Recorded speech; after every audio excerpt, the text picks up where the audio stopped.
Hello. Today I'm going to keep reading Horse Crazy. We're on to the last story in the book, which is called Saving Mr. Pinto, and I started that yesterday. So this chapter is called On the Train, because the girls are going to the Royal Show. Bonnie and Sam waved to Woo as the train creaked slowly out of Baxter Station. The railway line didn't go as far as Currawong Creek, so Woo had driven Mrs. Puller and the girls to catch the train at Baxter. "See you next week," Woo called to them. Pans looked sadly at them from the car. She hated to be left behind. Mrs. Puller held her cake tin tightly on her lap. At every Royal Show for the last 15 years, she had won a prize for her fruitcake. She was famous in Currawong Creek for her fantastic wedding cakes. Now she stared at Bonnie and Sam through her pointy glasses.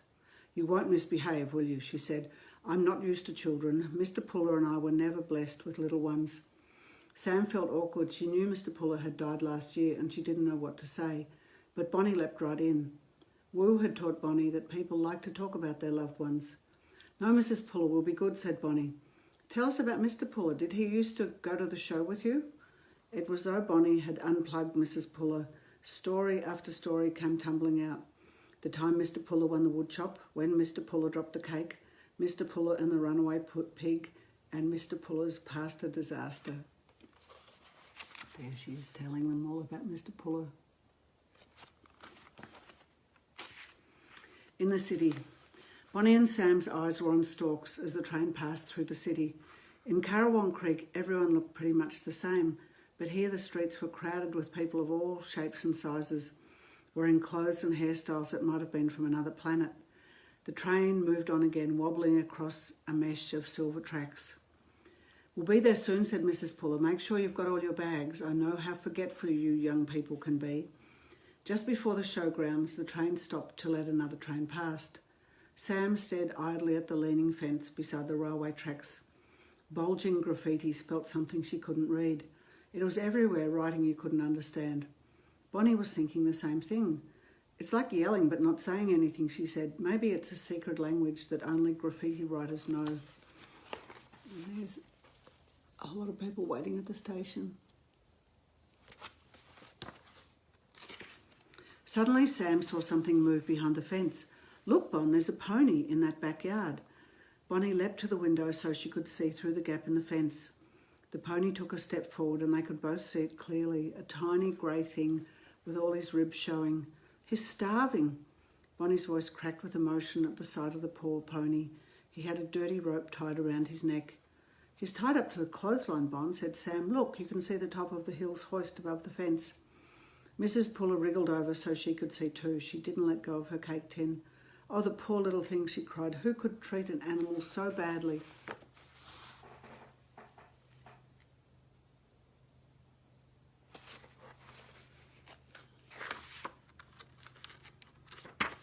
The Royal Show.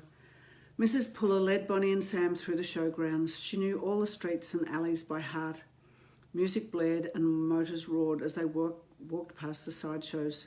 There were so many different noises competing that it was impossible to hear anything. Carnival workers shouted, advertising their games. Toys and show bags fluttered in the breeze, and the people on the chaeroplane screamed above them. Gradually they left the noise behind them as they circled behind the huge grandstand of the main arena. The Ferris wheel loomed high above pavilions where all sorts of agricultural produce were displayed. The streets thronged with farmers leading their cattle and horses to the judging arena. "That's where I'll be taking my cake." Mrs. Puller pointed to a pavilion down a cobbled street. "And here you are." She led the girls past a long building where horses poked their heads out the stable doors. At the end, Sam could see a purple horse rug. "That has to be Choco," she said to Bonnie. There's a lovely picture of the show. And there's Choco poking his head out. "Kath, Kath." Bonnie couldn't tell the story of the poor starving pony quickly enough. Her words came out so fast that Kath couldn't understand anything. Finally, she sat on her bag and took some deep breaths while Sam explained what they had seen. Kath was like Bonnie's Aunt Birdie. She always listened and didn't treat them like little kids. "Oh dear," said Kath, her blue eyes filling with tears. "It sounds like a very bad situation." She hugged the girls close. "That little pony needs rescuing. Let me think about things for a while." Sam felt as though a heavy load had been taken from her. She wished her dad was there, but if Kath said she'd think about the pony, she would, and maybe she'd know what to do. Cheryl's gone to buy some extra horse shampoo, said Kath, so it's up to me to welcome you to Paris. She made a bow. Come in, ladies, to your home away from home. That's where they're going to be staying. Paris. The horses and riders competing at the Royal Show stayed at the showgrounds for 10 days. Every afternoon at 3 o'clock they all took part in the grand parade. Everybody has to be in it, explained Kath. The horses lived in stables and the people lived nearby in tiny rooms called lockers. At the end of each stable block were communal bathrooms and toilets.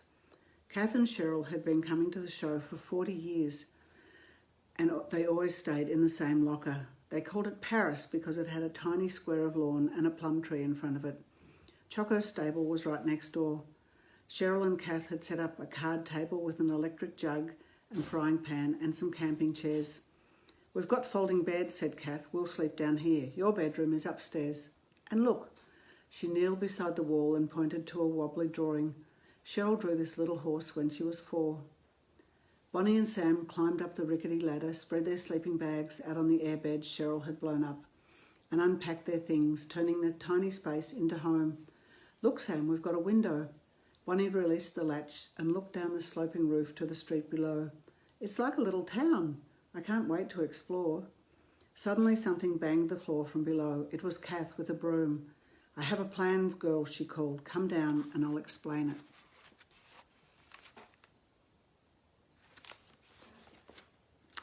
Gosh, what are they doing? Shh! We have to be as silent as wolves. Kath crept along in the shadow of the grandstand, Burl Ives at her heels. She was dressed in black like a cat burglar. Bonnie and Sam wore trousers and parkas over their pyjamas, with beanies to keep their heads warm. It was so cold their teeth were chattering. Sam looked back over her shoulder. If Cheryl knew what they were up to, she'd be furious. But this was Kath's solution to the problem of the neglected pony, and Bonnie and Sam weren't going to argue. None of them could bear the thought of the little pony spending one more day in misery, yet they were all aware of Cheryl's big event in 2 days' time. We can't tell her, Kath had said. It will ruin everything for her. She won't be able to concentrate on Choco and the Garryowen if she knows about the pony. Cheryl slept like a log, so once she began to snore that night, Kath shook the girls awake and they set off to save the pony. Bonnie reckoned the backyard was only 100 metres from the showground station. A well-trodden path ran through the long grass that grew against the back fences, and they padded along it like robbers in the night, following Kath's downturned torch. This is it, whispered Sam, pointing to the silver graffiti reflecting in the moonlight. She peered through the fence into the backyard. The house was dark. Yes, there he is.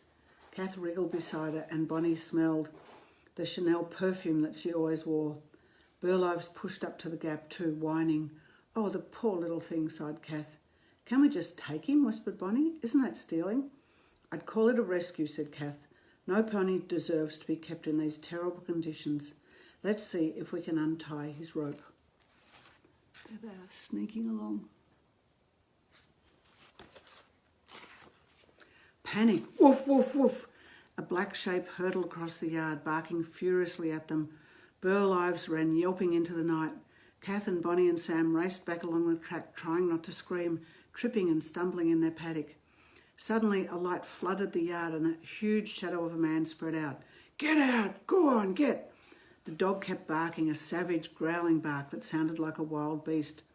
The man shouted a long burst of angry swear words, and the 3 horse rescuers and their dog ran on without looking back. They're sneaking up. And there's an angry man and his dog.